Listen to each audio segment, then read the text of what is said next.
वाराणसी के इस पिंडरा क्षेत्र के लोगन के प्रणाम करत हैला।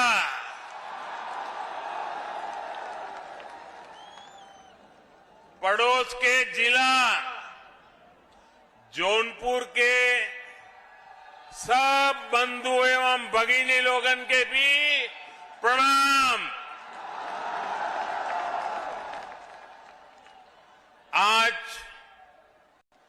वाराणसी और आसपास का ये पूरा क्षेत्र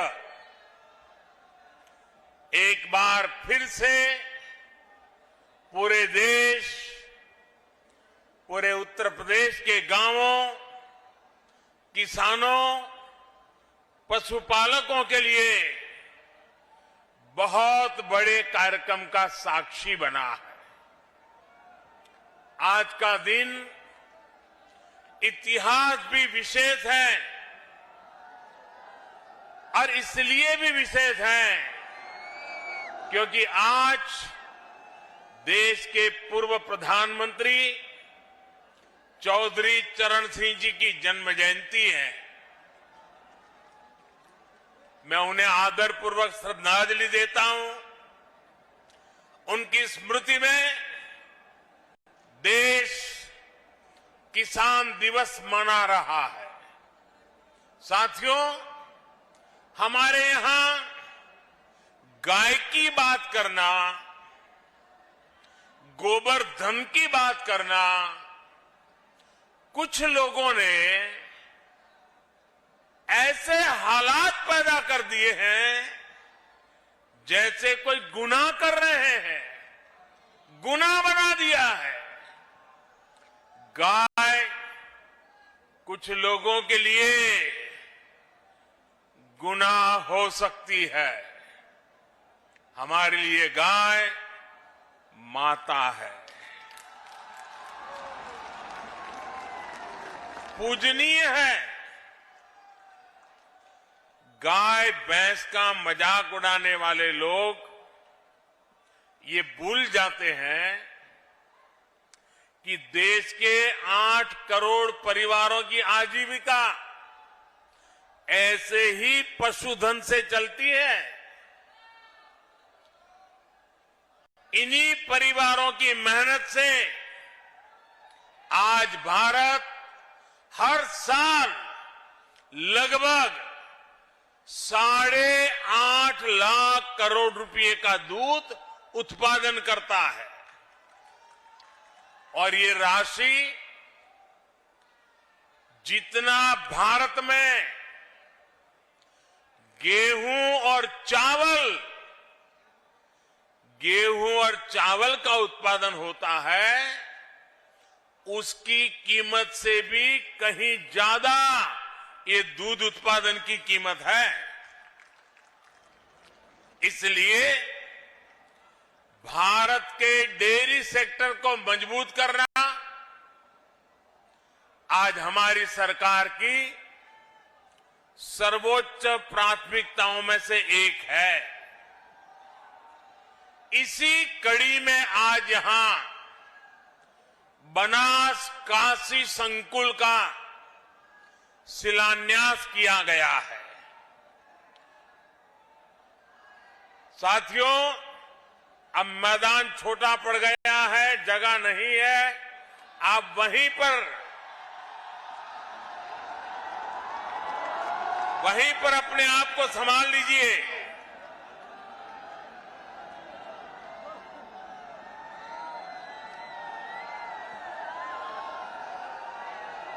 बनास डेयरी से जुड़े लाखों किसानों के खाते में करोड़ों रुपए ट्रांसफर किए गए हैं। रामनगर के दूध प्लांट को चलाने के लिए बायोगैस आधारित पावर प्लांट का भी शिलान्यास हुआ है। एक और महत्वपूर्ण बात हुई है जिसका सकारात्मक प्रभाव पूरे देश के डेयरी सेक्टर पर पड़ेगा। आज यहां दूध की शुद्धता के प्रमाण के लिए देश भर में एकीकृत व्यवस्था और उसका लोगो भी जारी हुआ है। डेयरी सेक्टर से जुड़े इन प्रयासों के अलावा आज यूपी के लाखों लोगों को अपने घर के कानूनी दस्तावेज यानी गरौनी भी सौंपी गई है। वाराणसी को और सुंदर, सुगम और सुविधा संपन्न बनाने के वाली 1500 करोड़ रुपए से अधिक की परियोजनाओं का लोकार्पण और शिलान्यास भी हुआ है। इन सभी विकास परियोजनाओं के लिए आप सभी को बधाई, यूपी और देश भर के गोपालकों को विशेष बधाई। साथियों, एक जमाना था जब हमारे गांवों के घर आंगन में मवेशियों के झुंड ही संपन्नता की पहचान थे। और हमारे यहां तो कहा भी जाता था, हर कोई इसे पशुधन कहता है। किसके दरवाजे पर कितने खूंटे हैं, इसको लेकर स्पर्धा रहती थी। हमारे शास्त्रों में भी कामना की गई है, गावों में सर्वतः चैव गवाम मध्ये वसाम्यहम्, यानी गायें मेरे चारों ओर रहे और मैं गायों के बीच निवास करूं। ये सेक्टर हमारे यहां रोजगार का भी हमेशा से बहुत बड़ा माध्यम रहा है, लेकिन बहुत लंबे समय तक इस सेक्टर को जो समर्थन मिलना चाहिए था वो पहले की सरकारों में मिला नहीं। अब हमारी सरकार देश भर में इस स्थिति को बदल रही है। हमने कामधेनु आयोग का गठन किया, डेयरी सेक्टर के इंफ्रास्ट्रक्चर के लिए हजारों करोड़ रुपए का विशेष फंड बनाया है। हमने एक बहुत बड़ा अभियान चलाकर लाखों पशुपालकों को किसान क्रेडिट कार्ड की सुविधा से भी जोड़ा है। किसानों को अच्छी गुणवत्ता का चारा, बीज मिले, इसके लिए भी लगातार काम चल रहा है।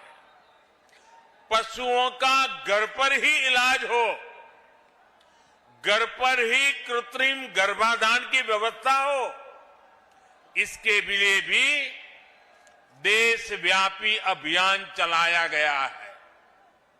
हमने पशुओं में फूट एंड माउथ डिसीज, खुरपका मुंहपका के नियंत्रण के लिए भी राष्ट्रव्यापी टीकाकरण मिशन चलाया है।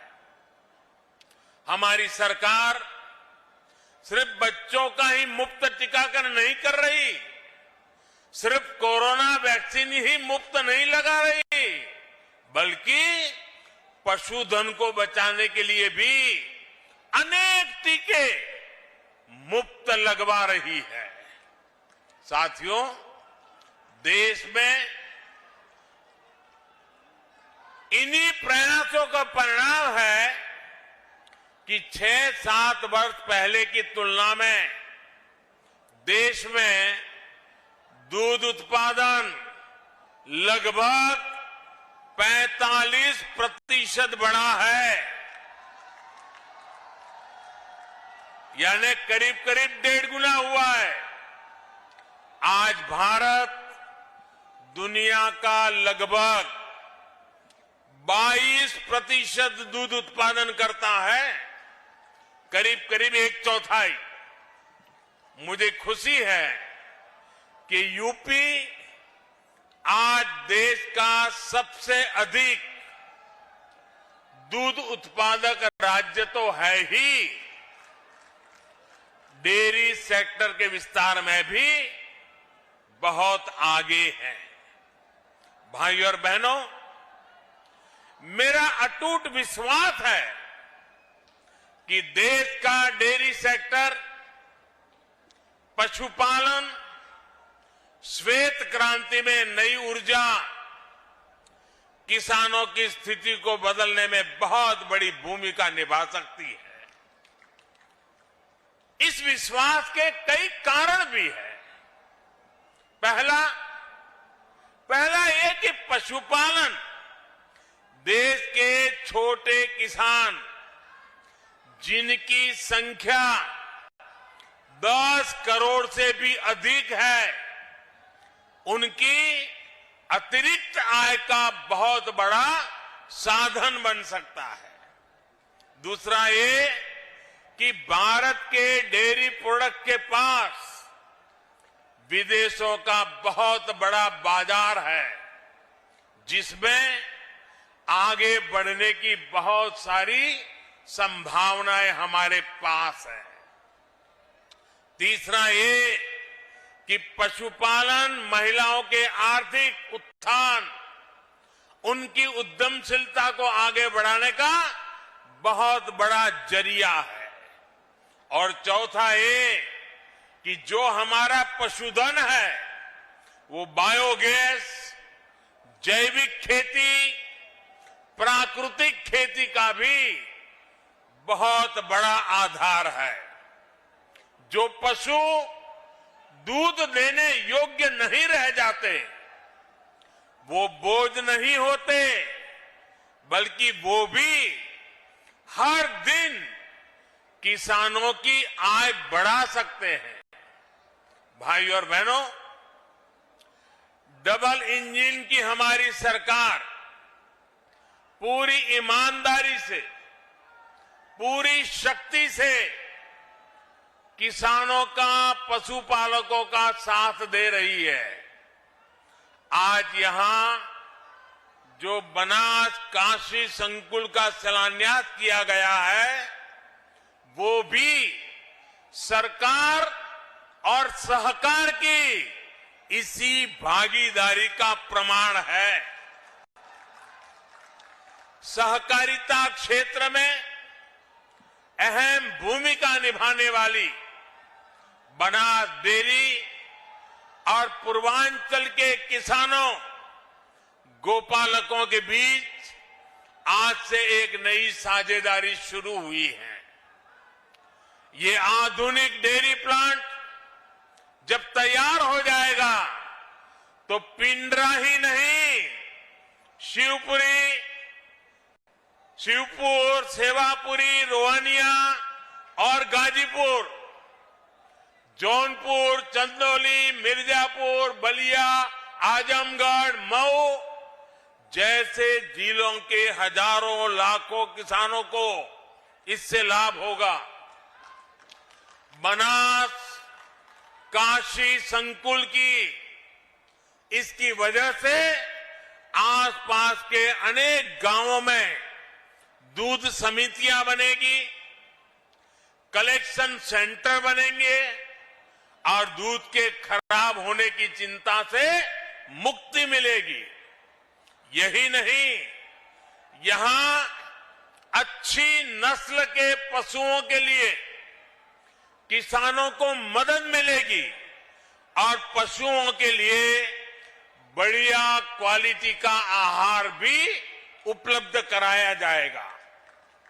दूध, दही, छाछ, मक्खन, पनीर के अलावा यहां आइसक्रीम और मिठाइयां भी बनेगी। यानी बनारस की लस्सी, छेने की एक से बढ़कर एक मिठाइयां या फिर लौंग लता,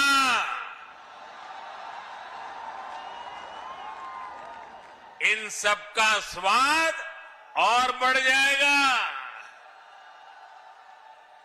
और वैसे अब तो मलइयों का मौसम भी आ ही गया है।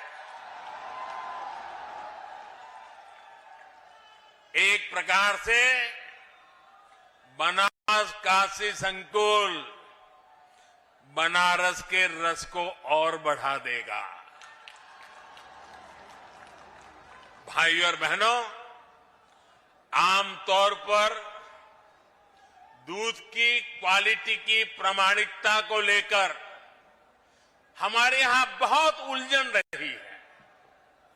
दूध खरीदें तो कौन सा सुरक्षित है, इसकी पहचान सामान्य व्यक्ति के लिए मुश्किल होती है। प्रामाणिकता के लिए अलग अलग व्यवस्थाओं के कारण पशुपालकों, दुग्ध संघों सहित पूरे डेयरी सेक्टर को भी अनेक कठिनाइयों का सामना करना पड़ता है। अब देश भर के डेयरी सेक्टर के लिए इस चुनौती का इसका समाधान किया गया है। आज भारतीय मानक ब्यूरो ने देश भर के लिए एकीकृत व्यवस्था जारी की है। सर्टिफिकेशन के लिए कामधेनु गाय की विशेषता वाला एकीकृत लोगो भी लॉन्च किया गया है। ये लोगो दिखेगा तो शुद्धता की पहचान आसान होगी और भारत के दूध उत्पादकों की विश्वसनीयता भी बढ़ेगी। साथियों, आज देश की बहुत बड़ी जरूरत डेयरी सेक्टर से जुड़े पशुओं से जो अपशिष्ट निकलता है उसके सही इस्तेमाल का भी है। रामनगर के दूध प्लांट के पास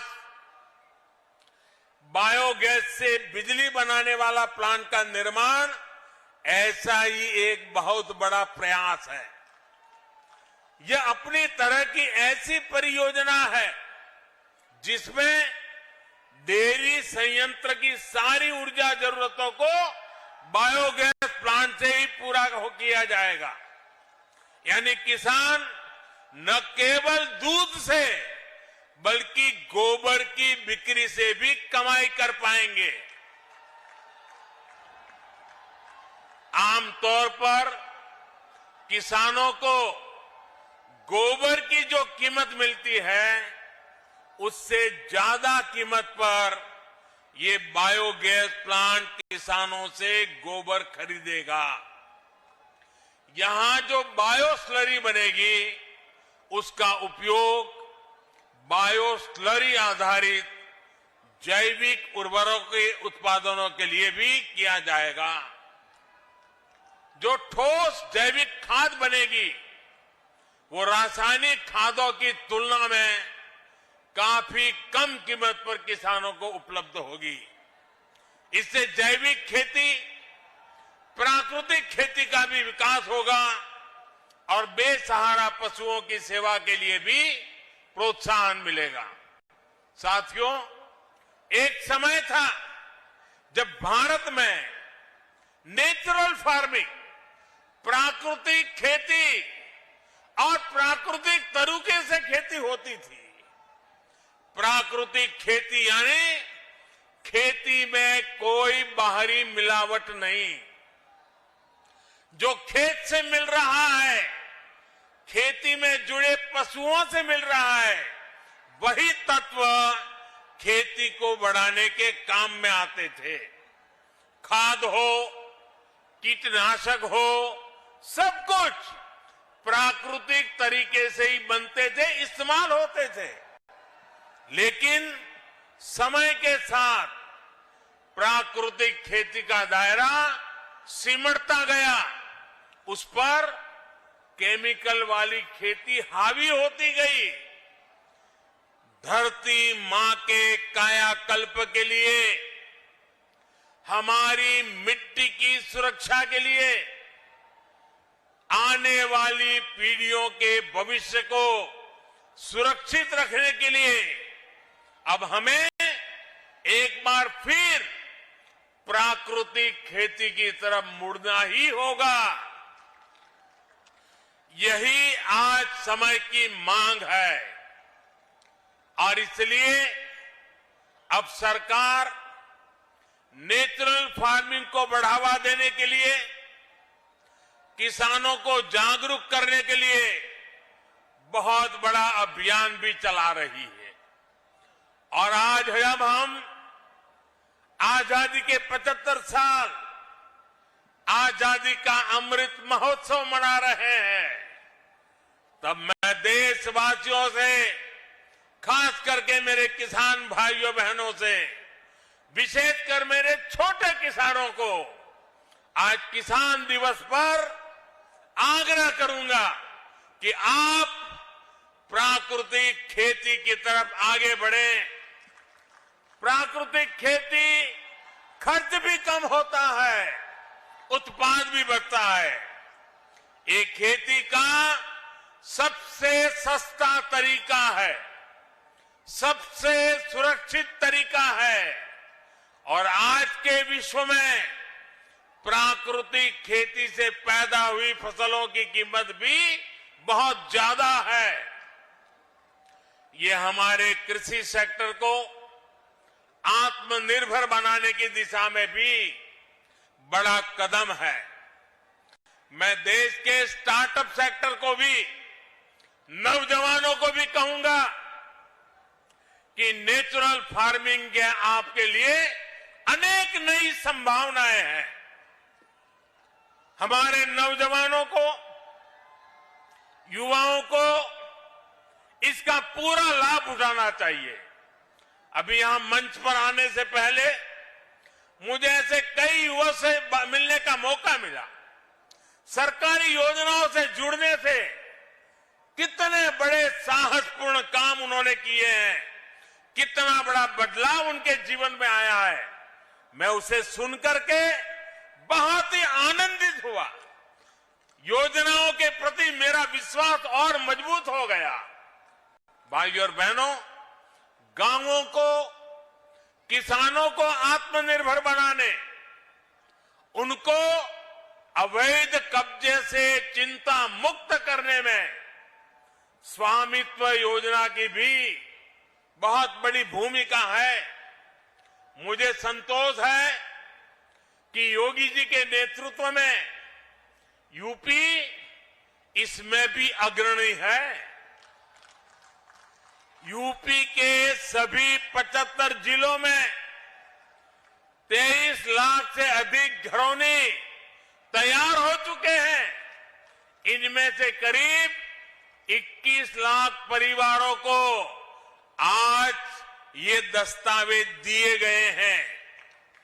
अपनी घर की घरौनी जब हाथ में होगी तो गरीब, दलित, वंचित, पिछड़े को अपने घर पर अवैध कब्जे की चिंता से मुक्ति मिलेगी। पिछली सरकारों के दौरान अवैध कब्जों की जो प्रवृत्ति यहां पनपी, उस पर भी लगाम लगेगी। घरौनी मिलने से जरूरत पड़ने पर बैंकों से लोन लेना भी अब आसान होगा। इससे गांवों के युवाओं को रोजगार, स्वरोजगार के लिए माध्यम उपलब्ध होंगे। भाइयों और बहनों, विकास की जब बात आती है तो काशी अपने आप में एक मॉडल बनता जा रहा है। पुरातन पहचान को बनाए रखते हुए हमारे शहर नूतन काया कैसे धारण कर सकते हैं, ये काशी में दिख रहा है। आज जिन प्रोजेक्ट्स का लोकार्पण और शिलान्यास हुआ है वो भव्य काशी, दिव्य काशी अभियान को और गति देंगे।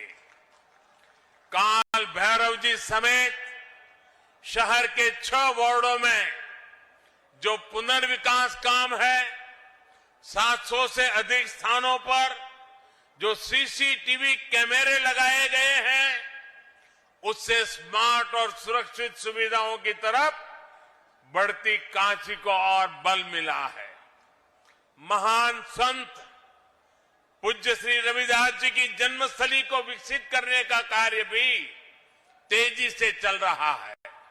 लंगर हॉल के बनने से यहां देश भर से आने वाले श्रद्धालुओं को बहुत सुविधा होगी।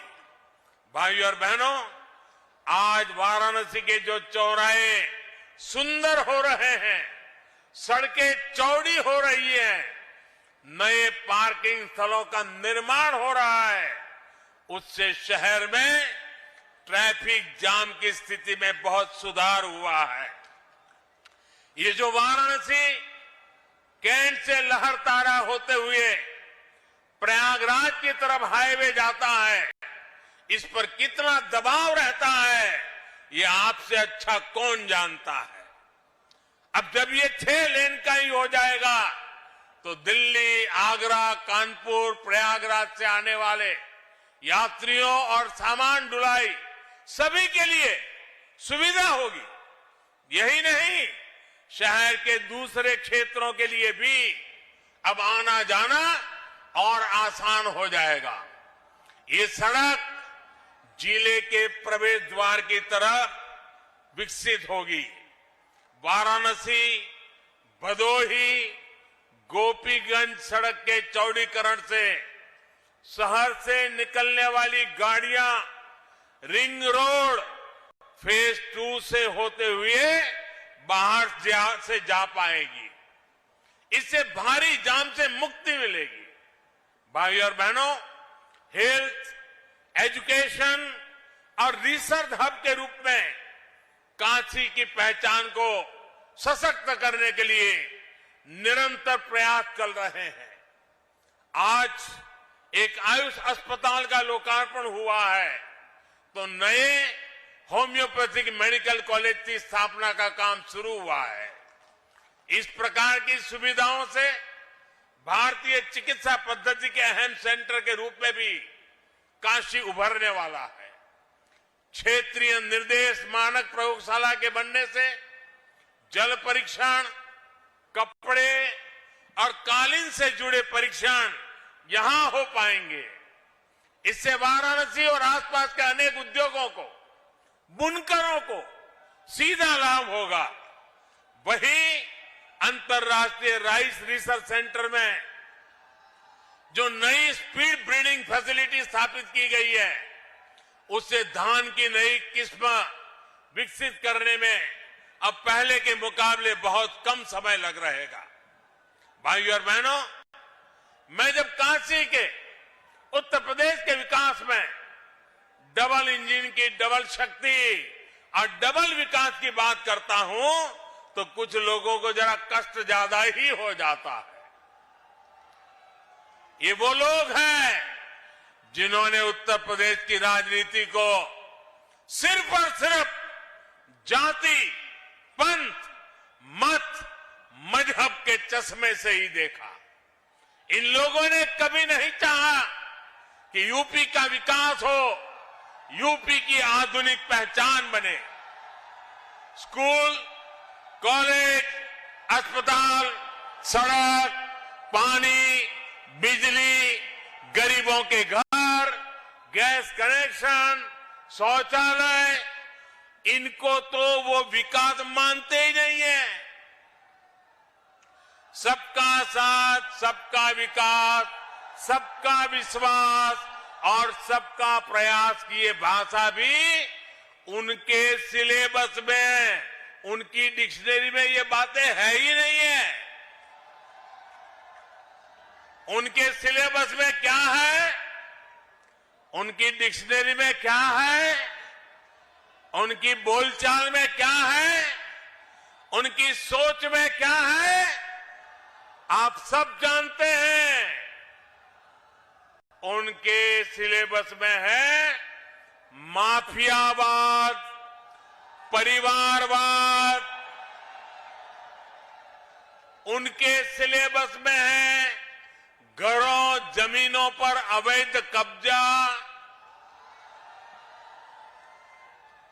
पहले की सरकारों के समय यूपी के लोगों को जो मिला और आज यूपी के लोगों को हमारी सरकार से जो मिल रहा है उसका फर्क साफ है, उसका फर्क साफ है। हम यूपी में विरासत को भी बढ़ा रहे हैं, यूपी का विकास भी कर रहे हैं।